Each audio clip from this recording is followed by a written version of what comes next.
Charlie was fed by strangers on the street, while his own lived in luxury and left him to starve. Years later, that same boy became a billionaire, building a world that now feeds millions. No one knew the pain he carried. He was only 8 when he lost his parents in a boating accident. His grandfather refused to take him in, so he was sent to live with distant relatives. But they didn't care about him. They only wanted the Social Security checks that came with raising a child. They forced Charlie to live under the stairs, treated him like a servant, and barely let him go to school. At 13, Charlie ran away. That was when he met Aunt Lena, a kind woman who ran a small orphanage. For the first time in his life, Charlie felt the warmth of a parent's love. Aunt Lena raised Charlie like he was her own and became the only person he could truly call family. At 18, Charlie left the orphanage, but he never stopped visiting Aunt Lena. As a new adult with nothing to his name, Charlie worked odd jobs to survive. From working as a waiter to learning to fix cars, he did it all. He thought that this would be his life forever, but soon fate intervened. At 21, Mr. Wilson, one of the richest men in the country, noticed Charlie when he came in to get his sports car fixed. He was impressed by Charlie's honesty and integrity, so much so that he took a shocking decision. He decided that Charlie would be the man to marry his granddaughter, Claire. Claire was a renowned beauty in the country, and everyone had been wondering who she would marry. No one could have imagined that it would be a broke man like Charlie. What shocked people even more was that just like her grandfather, she too took an instant liking to Charlie. But rest of the Wilson family was outraged. They could not understand why Mr. Wilson would bring a nobody into the esteemed Wilson family. But no one dared to question him, so they stayed quiet. What no one knew was that Mr. Wilson was hiding a secret. He knew something about Charlie's roots that even Charlie did not. Mr. Wilson planned to reveal this secret to everyone once the wedding went through. But by a cruel twist of fate, the day after the wedding, Mr. Wilson passed away. From that moment, Charlie's life became hell. Without Mr. Wilson to protect him, the family no longer stayed quiet. They tried to annul the marriage right away, but Claire refused. She truly liked Charlie. So instead, the family started humiliating Charlie, hoping that this would push him to leave.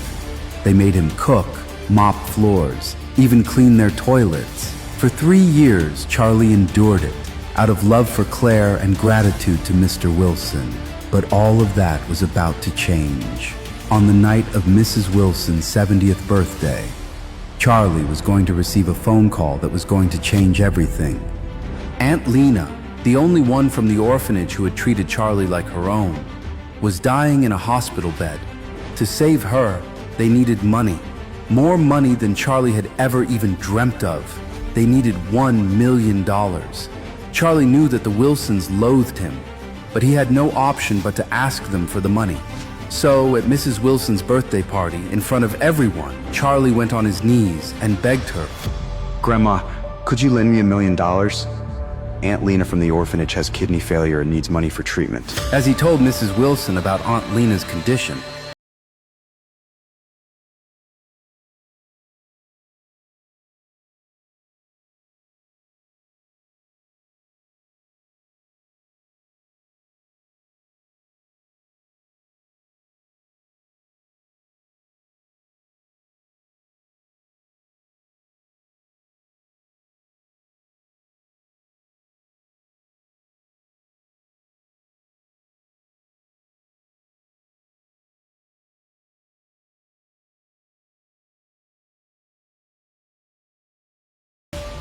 Charlie was relieved for a second before he remembered that he still didn't have the money needed to save Aunt Lena. He rushed to the hospital as soon as he could. After all, this could be the last time he ever saw her alive. But fate had something else planned for Charlie. How much does it cost? I'll find a way to pay. A total of $3 million is needed. $1 million has been paid, but there's still a gap of $2 million. It's due in a week. Who paid the first $1 million? I don't know. As Charlie was trying to figure it out, he turned and saw a man in a black suit with gray hair, about 50 years old, standing behind him. Young master, you have suffered for so many years. Are you Stephen Thompson? Mr. Wade, you still remember me? Of course I remember. I remember every one of you. Back then, you forced my parents to take me and flee Eastcliff. During that time, they died unexpectedly, and I became an orphan. So why are you looking for me now? Young master, when your father passed away, Mr. Wade was also extremely sad. He's been searching for you all these years. Now that we've found you, he wants you to come back with me. You can go. I will never see him again in my life. Young master, do you still blame Mr. Wade? Of course. I will never forgive him as long as I live. Before I came, Mr. Wade said you might not forgive him. At least he's self-aware. Mr. Wade knows you suffered over the years. He wants to compensate you. If you don't want to return, he'll buy the largest company in Oris Hill and give it to you. He also asked me to give you this card. The password is your birthday. Mr. Wade, there are only 5 such cards in the country. Take it away. I don't want it. Mr. Wade, for Miss Lena, you still have a shortfall of $2 million in medical expenses. If you fail to pay, her life may be in danger. Are you deliberately trying to manipulate me? I wouldn't dare. If you accept this card, it will be more than enough to pay the medical expenses. How much money is on this card? Mr. Wade said this card is just a little pocket money for you, not much. It has a total of $10 billion. $10 billion? Charlie was stunned. He knew his grandfather's family was wealthy, but as a young child, he had no real concept of money. He only knew the Wade family was one of the top families in Eastcliff and the country. However, he never knew exactly how much they were worth. But now, he understood. 10 billion was just pocket change. When considering the entire Wade family fortune, it was likely over $1 trillion. To be honest, Charlie was deeply moved. But thinking of his parents' deaths, he felt his grandfather couldn't shuck the blame. He couldn't forgive him. Master, you are the heir to the Wade family.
Charlie remained in a daze, unsure if he should accept the Wade family's compensation. But thinking it over, considering the humiliation he'd endured for the past decade, especially from the Wilsons, wasn't this payment from the Wades fair recompense? Why shouldn't he take it? Moreover, Aunt Lena urgently needed $2 million for her medical expenses. Mind made up, Charlie gritted his teeth and returned to the hospital's billing office. Hello. I need to deposit $2 million. He swept the card and entered the password. The transaction went through, and the $2 million was easily credited to the hospital's account. Charlie felt like he was in a fog.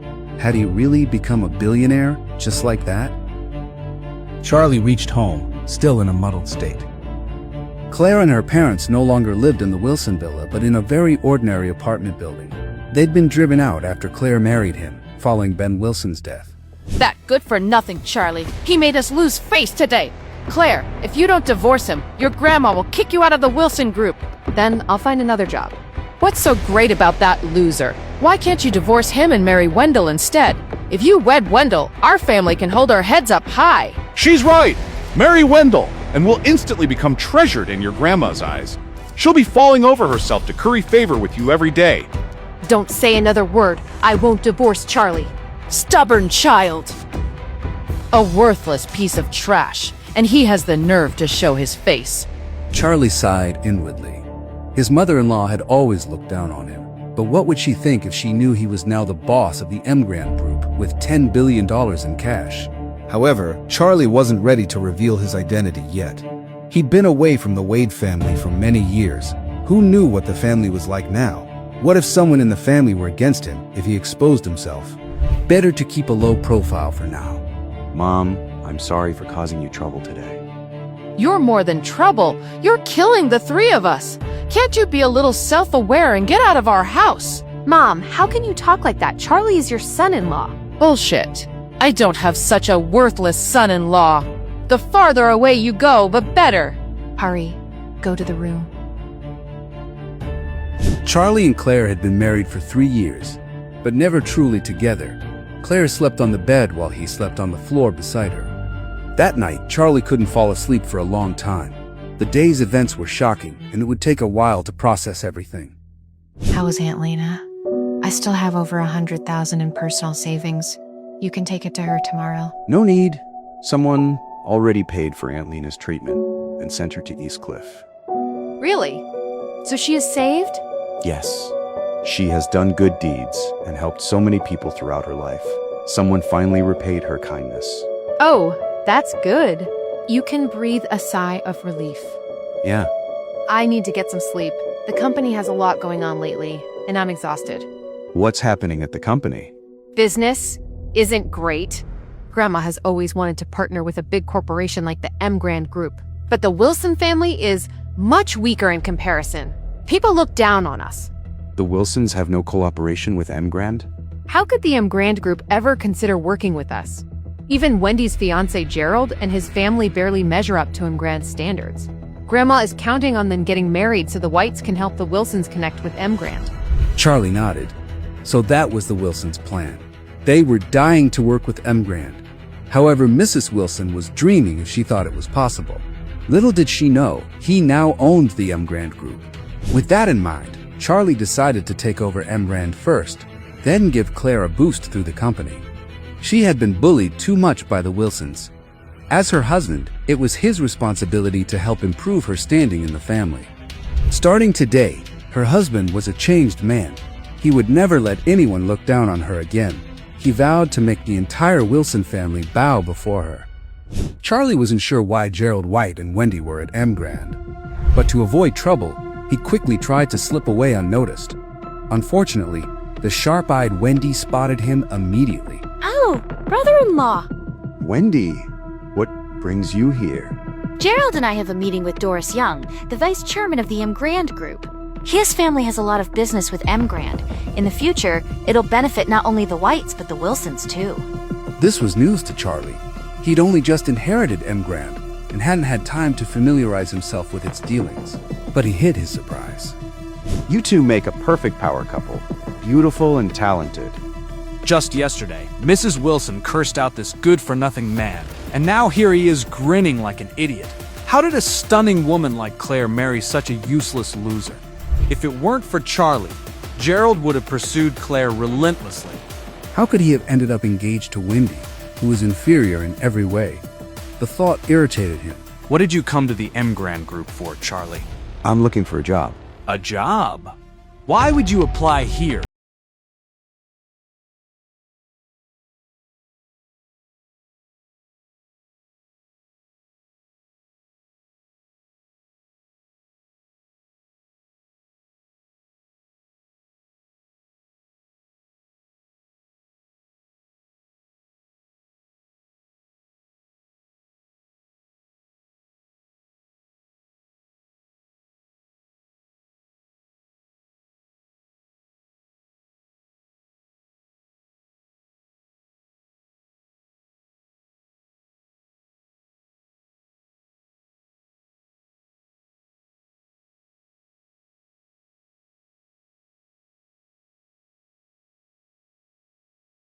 Who are you calling trash? You, obviously. Without waiting for a response, Charlie turned and walked toward the main entrance of Emgrand Tower, leaving Gerald and Wendy speechless in the parking lot. Hey, stop right there! Gerald chased after Charlie and caught up at the elevators, itching to teach the arrogant jerk a lesson with a few slaps to the face. But seeing that they were already inside the company headquarters, Gerald worried that causing a scene would anger his business partners. He had to shelve his plan to put Charlie in his place, at least for now. I'll let it slide today, but you won't be so lucky next time. You think you're some big shot, Gerald? Believe me, you'll soon learn the price of arrogance. Screw you. Don't take the same elevator as that trash, honey. You might catch his stench. I'm letting you off the hook for now. Watch yourself next time. Charlie took the elevator straight to the top floor chairman's office. Stephen had already made the arrangements, appointing a woman named Doris Young as Charlie's main point of contact. Doris was a well-known figure in Orphan Hill, the city's most famous career woman. Beautiful and exceptionally capable, she had risen to become Emgrand's vice chairman at a young age, playing a key role in the company's success. With Emgrand now acquired by the Wade family and the former chairman stepping down, Doris had stayed on to assist the new boss. Mr. Wade, please come to my office. This was Charlie's first time meeting Doris Young, too.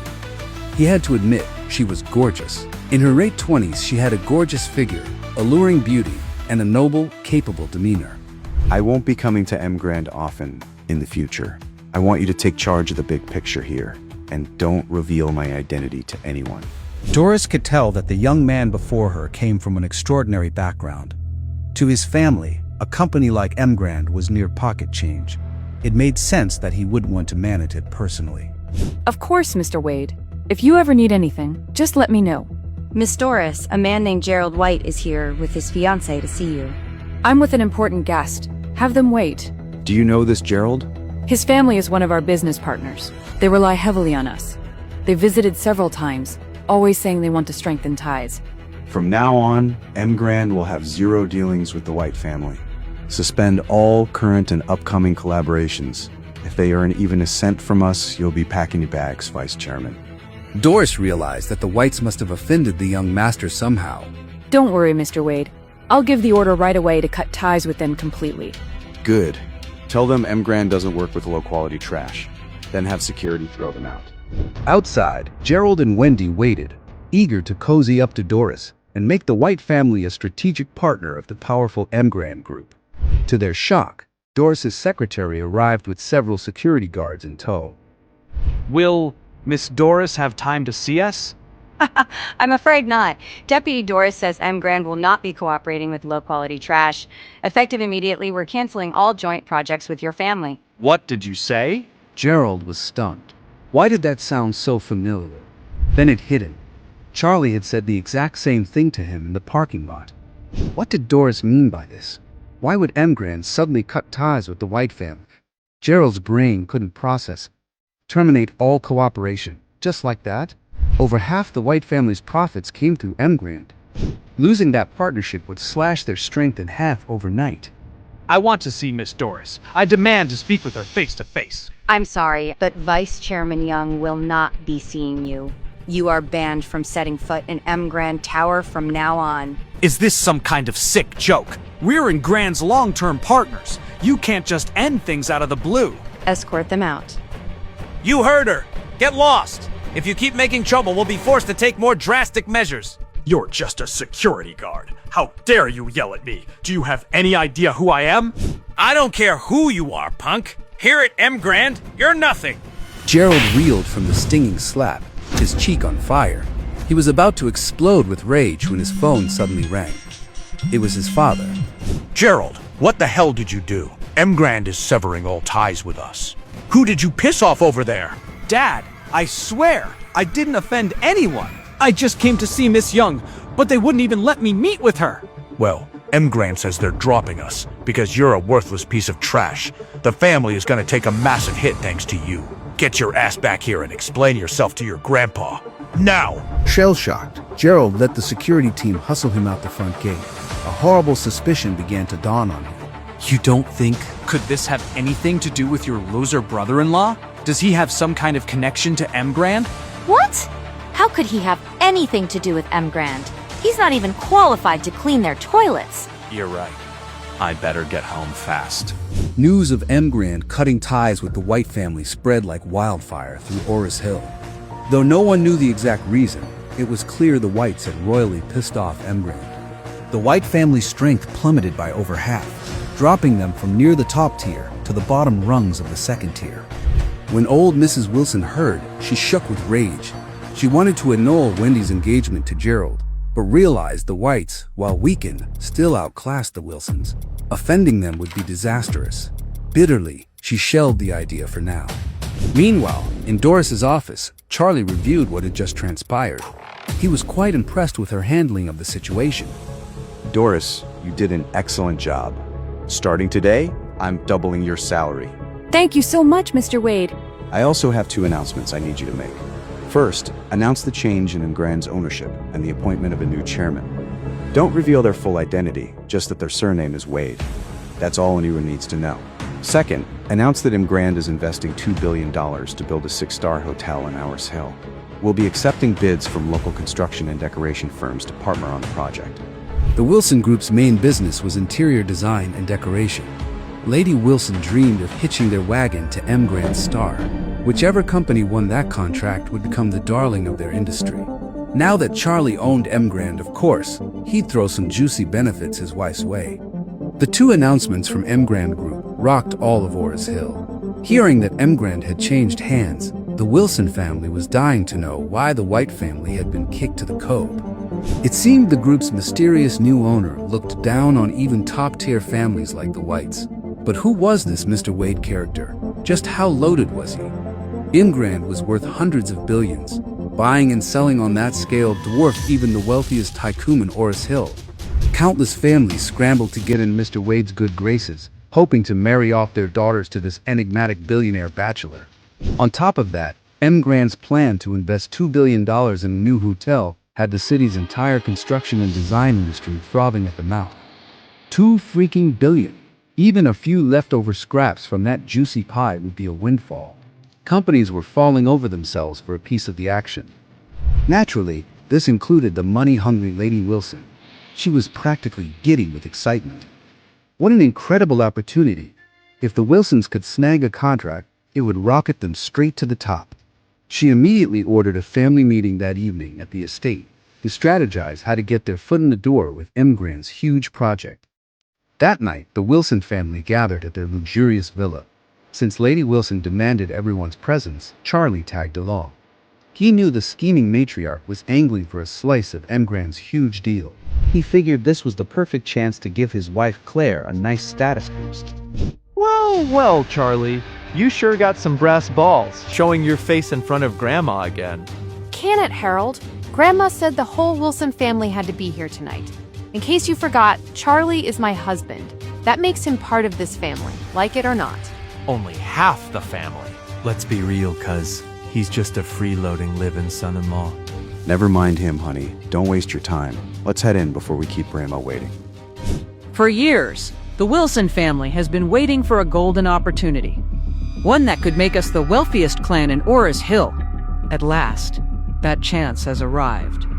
Emgrand Group just announced a $2 billion project. Whichever company lands a partnership contract stands to profit hugely. Plus, this is Emgrand's first major deal since the ownership change. It's a perfect opening for the Wilsons. If we can collaborate with Emgrand and impress their mysterious new chairman, the sky's the limit for our family's future. Despite Lady Wilson's energy, the room seemed underwhelmed. Truth was, the Wilsons had been angling to work with Emgrand forever, and for just as long, Emgrand had snubbed them completely. What were the odds they'd get a piece of this huge new project now? What? Cat got your Tums? Don't tell me you're not confident we can score even a tiny slice of a $2 billion pie.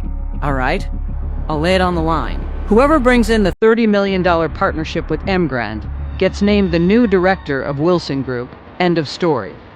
Stunned faces gaped back at her. Mrs. Wilson had always ruled with an iron fist, never appointing an official successor. The director role wielded immense power, all but securing its holder as the future head of Wilson Group. Dangling the position as an incentive showed how desperately Lady Wilson wanted in on Emgrand's deal. But as juicy as the director spot was, winning it seemed impossible. Emgrand's execs wouldn't give Mrs. Wilson the time of day, let alone agree to a partnership. The meeting hall fell into uncomfortable silence, no one willing to chase a prize so laughably out of reach. You're all part of the Wilson family. Don't you want to do your part to help us succeed? Harold, I'm putting you in charge of this. Grandma, the Grand group just cleaned out Gerald's family, and they're way stronger than us. How are we supposed to land a contract with them? Idiot! Giving up without even trying? You're even more useless than Charlie! Deep down, the Iron Lady was sick of settling for second-rate status. She dreamed of catapulting the Wilson family to the next level, and this Grand project was their one shot. No matter how difficult, she refused to let it slip away. She'd assumed Harold, as the eldest grandson, would jump at the chance to prove himself. His spineless refusal infuriated her.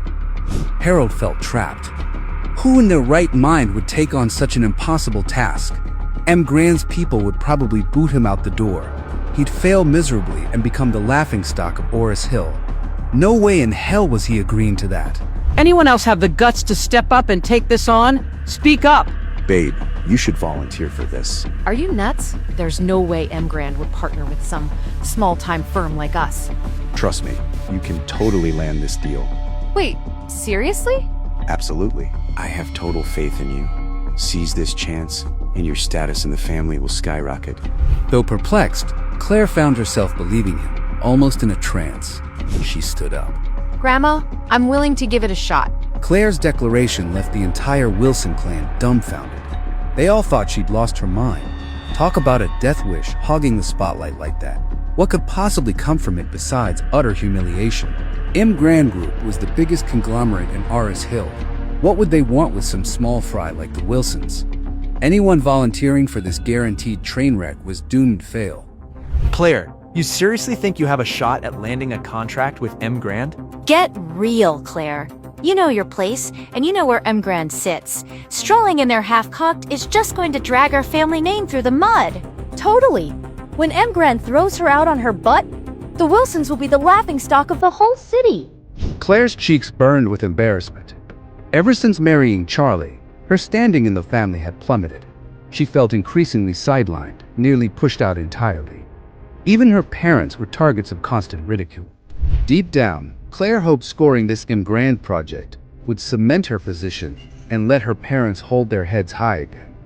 But now, getting raked over the coals by the whole clan, her confidence wavered. She shot Charlie a pained look. Why had she let him talk her into this? If she'd known it would blow up so spectacularly, she never would have stood up in the first place. After repeatedly pleading for someone to step up, no one had the guts. Now that Claire finally volunteered, these ingrates were dumping ice water on her head. The old matriarch had never been Claire's biggest fan, but at least the girl was trying to help shoulder the burden, unlike the rest of these spineless clans, especially Harold. Her darling grandson had really let her down this time. Enough! Since the rest of you are too chicken to try, shut your mouths. Claire will be the one to handle negotiations with Grand Group. End of discussion. Don't worry, Grandma. I'll give it my all. I promise. What's the point? You're just going to crash and burn and humiliate the family. Geez, Harold, why so negative? You don't think the Wilsons are good enough to partner with Grand? That's not what I meant. I just don't think Claire has a prayer of pulling this off. All right then, how about a little wager? If Claire manages to open negotiations, you get down on your knees in front of everyone and knock your head on the floor 3 times, admitting you were dead wrong. But if she strikes out, I'll do the groveling. What do you say? You're on, loser. No way I'll lose to a piece of trash like you. Okay, the whole family is witness. If either of us welches, we're basically wishing death on our parents and grandparents. He made sure to emphasize grandparents, knowing Harold wouldn't dare back out if it meant cursing his beloved grandma to an early grave. Mrs. Wilson would have his head. Fine by me. Y'all heard it. Get ready to watch this bum kneel to me. Claire was stunned. She kept signaling Charlie with her eyes to drop it, but he paid no attention. Mrs. Wilson couldn't care less about that little pissing contest. Her sole focus was getting the Wilsons on Grand's partner list. If Claire pulled that off, she wouldn't even blink if Harold had to call Charlie Daddy. Enough! Claire, you have 3 days to land that contract. This meeting is adjourned. Can Charlie use his power to help Claire? What will the Wilsons do when they find out Charlie is a billionaire? Will Charlie take the high road or seek revenge from the Wilsons? To know more, listen to the audio series Heir in Hiding, only on the Pocket FM app. Install the Pocket FM app now within 1 minute to download 10 free episodes before the offer disappears.